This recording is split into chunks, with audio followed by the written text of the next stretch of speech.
បងប្អូនអរគ្នាថ្ងៃនេះខ្ញុំចង់ review ទាក់ទងទៅនឹងបងប្អូនប្រុសធឿនតារាគាត់អាយុ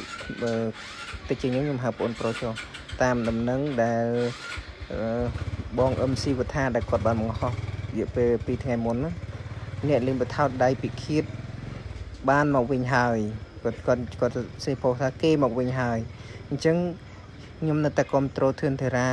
ឲ្យតែគាត់ហាត់ល្អឲ្យតែគាត់ហាត់ប្រឹងប្រែងហ្វឹកហាត់ឲ្យវាយឲ្យល្អមើលខ្ញុំនៅតែគ្រប់ត្រូលប៉ុន្តែយើងចូលមើលក្នុង comment ដល់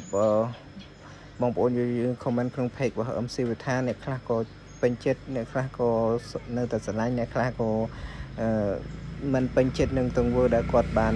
ធ្វើពីមុនណាដែលគាត់ខំប្រឹងមិនបានខំប្រឹងហ្វឹក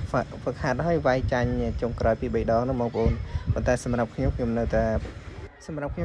គ្រប់ត្រូលបងប្អូនរងចាំតែថ្ងៃគាត់ឡើងមកប្រកួតវិញឯង